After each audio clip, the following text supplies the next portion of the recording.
Hola, en este video estudiaremos algunas de las principales familias de compuestos en la química inorgánica. Para empezar, definiremos lo que es un compuesto inorgánico. Un compuesto inorgánico es aquel compuesto químico que no posee enlaces covalentes carbono-carbono ni carbono-hidrógeno. A su vez, estos compuestos se pueden clasificar siguiendo diversos criterios de agrupación. Sin embargo, el criterio más popular es aquel que los agrupa según el número de átomos diferentes que los conforma. Esta clasificación los divide en tres grupos: los binarios, que a su vez se dividen en óxidos metálicos, óxidos no metálicos, hidrácidos e hidruros, que son los principales. Existen algunos otros más, como por ejemplo los superóxidos o los peróxidos, pero que no entran en el contenido de este grupo. Pero es bueno conocer que existen algunos más. Tenemos los ternarios, que se pueden desglosar en hidróxidos, oxácidos u oxiácidos, y las oxisales. Y a su vez tenemos los cuaternarios, que de igual forma no se estudiarán en este curso, pero son sales ácidas o básicas que se producen por la neutralización parcial de un ácido poliprótico, es decir, que tiene más de un hidrógeno ácido, o por un hidróxido que tiene más de un grupo OH. De igual manera es importante tener en cuenta qué tipo de compuestos son los que conforman este grupo. Bueno, los primeros compuestos que estudiaremos serán los binarios, que como recordaremos son aquellos que tienen dos átomos diferentes. Sin embargo, eso no significa que sean moléculas de dos átomos, sino que solo existen dos átomos diferentes. Es decir, podemos encontrarnos moléculas como el dióxido de carbono, que si conocemos su fórmula es CO2, es decir, tiene tres átomos, es decir, un átomo de carbono y dos átomos de oxígeno. Sin embargo, tiene solamente dos átomos diferentes, está conformado solamente por carbono y por oxígeno. El primer grupo de familia de compuestos inorgánicos que estudiaremos serán los óxidos metálicos. Un óxido metálico es un compuesto binario formado por al menos un átomo de oxígeno y al menos un átomo de un elemento metálico. Suelen ser minerales duros, densos y refractarios, es decir, que tienen la capacidad de soportar altas temperaturas sin descomponerse, y se suelen encontrar en rocas ígneas y metamórficas. Son compuestos que se obtienen al reaccionar un metal en presencia de oxígeno molecular, como lo podemos observar en la imagen, en la reacción, perdón. Y tenemos un ejemplo en el que en el metal es el hierro, se oxida o reacciona en este caso con el oxígeno molecular para formar ese óxido de hierro, ¿no? El Fe2O3. El fenómeno de oxidación de un metal es popularmente conocido, ya que, como podemos observar en la primera imagen, el compuesto color marrón rojizo que le apareció a la pieza metálica es un óxido metálico. Esta coloración que toma la pieza de metal es debido a que se formó sobre su superficie un compuesto distinto, que es el óxido del metal correspondiente del que esté formada esa pieza, ¿no? Por otro lado, como ya se mencionó, también los podemos encontrar en la naturaleza en forma de minerales. Y aquí tenemos una imagen de una piedra llamada cuprita, que no es más que un óxido de cobre, que suele utilizarse en la elaboración de artesanías debido a su bonito color. De forma general, la formulación de un óxido metálico es la siguiente.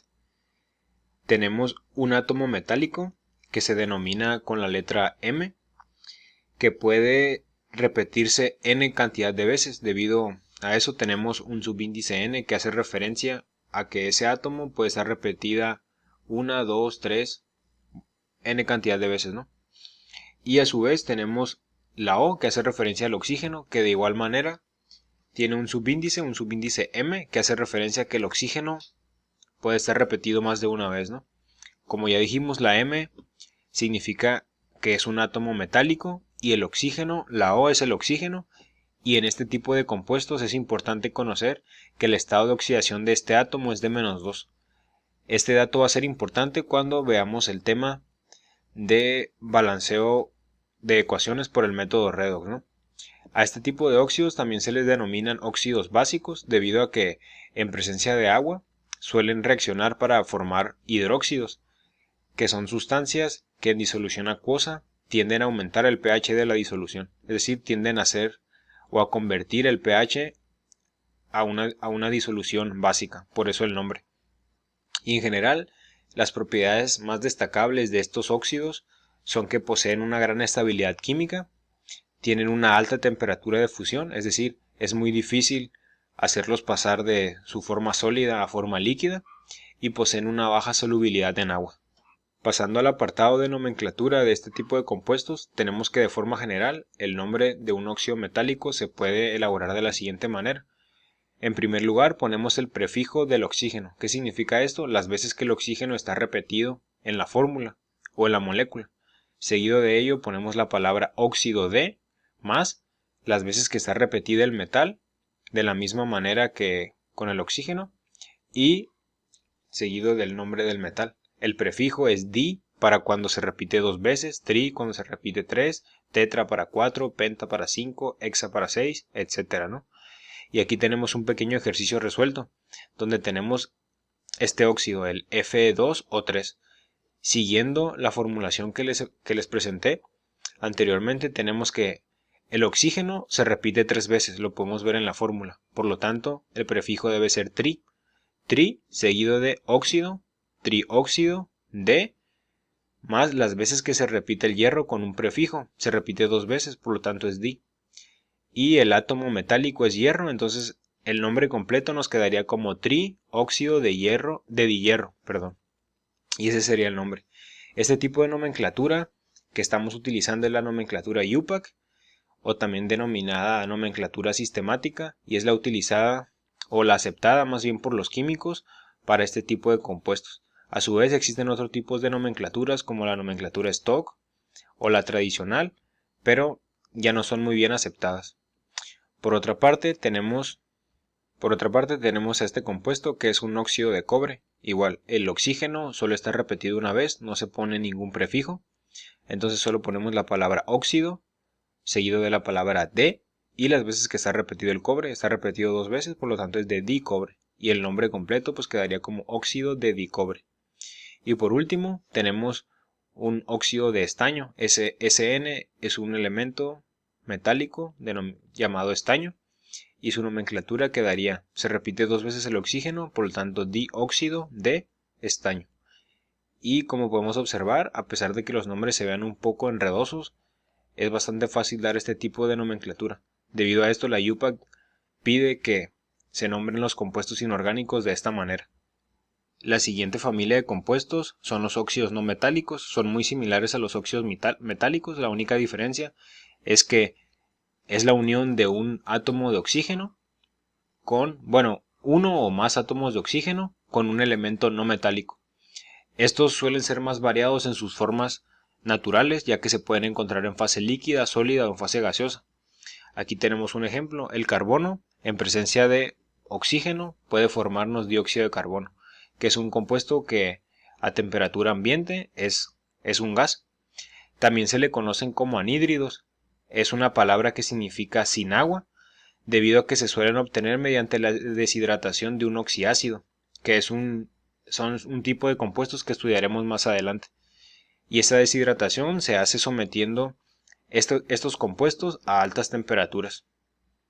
A su vez, también se les suelen denominar óxidos ácidos, ya que de la misma manera que los óxidos anteriores, estos al reaccionar con agua generan oxiácidos, es decir, generan sustancias ácidas que en disoluciones disminuyen el pH de la disolución en la que se encuentran. Aquí tenemos un ejemplo: el dióxido de carbono en presencia de agua forma ácido carbónico. Como ya lo pudimos observar, estos tipos de óxidos tienen la capacidad de reaccionar con el agua, y uno de los fenómenos más importantes que tienen que ver con este tipo de reacciones es la lluvia ácida. Como podemos observar, existen 3 principales reacciones o 3 principales moléculas que son las responsables de este fenómeno. La lluvia ácida es básicamente cuando el pH del agua de lluvia que cae sobre el suelo es inferior a 5. Habitualmente, por las concentraciones de dióxido de carbono promedio en la atmósfera, se suele formar ácido carbónico de forma habitual o de forma constante. Debido a esto, el pH del agua es habitualmente un poco ácido, tiende a andar en un valor entre 5.5 y 6.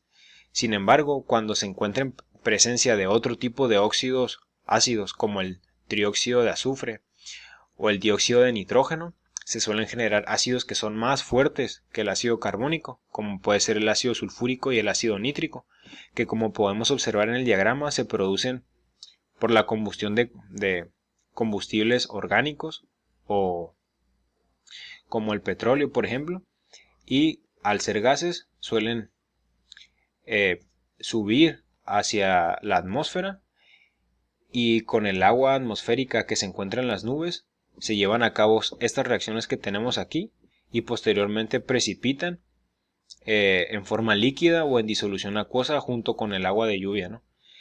Y este fenómeno puede provocar la acidificación de cuerpos de agua como lagos, ríos y mares, lo que dificulta el desarrollo de los organismos acuáticos. También produce acidificación del suelo, lo que mata pues principalmente a los organismos y microorganismos que viven en él. Causa a su vez daños forestales, es decir, tienden a quemar y a corroer las estructuras de los árboles, y a su vez también daña las estructuras o las edificaciones elaboradas por el hombre. Este fenómeno es uno de los tantos fenómenos negativos que produce el uso de combustibles fósiles.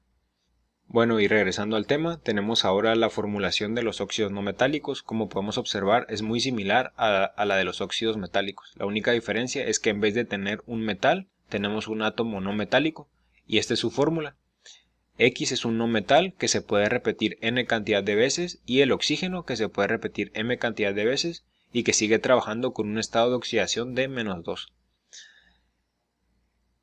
Como ya se mencionó, estos a su vez también se suelen llamar óxidos ácidos, y aquí tenemos la ecuación general. Un óxido ácido en presencia con el agua nos genera un oxiácido, que esta es la fórmula general de los oxiácidos que la estudiaremos un poco más adelante. Las propiedades y aplicaciones de estos óxidos pueden ser muy variadas, no se pueden agrupar específicamente como generales debido a que dependen del tipo de óxido del que estemos trabajando. Debido a eso, aquí se les presentan dos ejemplos. Tenemos al dióxido de carbono y al dióxido de azufre, que el dióxido de carbono, entre otras aplicaciones, pues las principales es que se usa en la elaboración de bebidas carbonatadas. Ese gas es el responsable de las burbujas en las aguas minerales o en los refrescos. También se utiliza en la fabricación industrial de bicarbonato de sodio, en la síntesis orgánica para la carboxilación de compuestos. Muy importante debido a que permite agregar grupos ácidos carboxílicos a los compuestos orgánicos, y es utilizado como agente extintor. Se utiliza en los extintores de incendios para remover al oxígeno del medio donde se esté quemando algún material y de esa manera detener la combustión. Y a su vez tenemos el dióxido de azufre, que se utiliza en la industria alimentaria como conservante y antioxidante. Se utiliza en la fabricación industrial de ácido sulfúrico, es precursor de algunos detergentes, se encuentra también en estado líquido y puede utilizarse como disolvente, y también se emplea en la potabilización de agua. Como podemos observar, son dos óxidos no metálicos y tienen aplicaciones y propiedades totalmente diferentes. Por último, en los óxidos no metálicos, pues les presento su nomenclatura IUPAC. De la misma manera tenemos la estructura general del nombre. De la misma forma tenemos que debemos escribir primero el prefijo del oxígeno. Eso significa cuántas veces se repite el oxígeno, seguido de la palabra óxido de, más el número de veces que se repite el no metal, seguido del nombre del no metal. En este caso agregamos un prefijo específico que es el prefijo mono. En este caso, cuando solo tenemos un oxígeno, se utiliza solamente para denotar al oxígeno. Es decir, si tenemos un solo no metal, no se utiliza para el no metal, solamente para el oxígeno. Y de la misma manera, los siguientes prefijos, ¿no? El di, tri, tetra, etc. Tenemos aquí de igual manera un ejercicio resuelto. Tenemos el Cl2O5. El oxígeno está repetido 5 veces, por lo tanto es penta, óxido, porque así lo dice la formulación, de. El átomo es el cloro, está repetido 2 veces, por lo tanto es de dicloro. El siguiente, está repetido 3 veces el oxígeno, por lo tanto es trióxido de. La B es un boro, está repetido 2 veces, de diboro. Y por último, el I2O7, El oxígeno está repetido 7 veces, por lo tanto es heptaóxido de, el yodo está repetido 2 veces, de diyodo.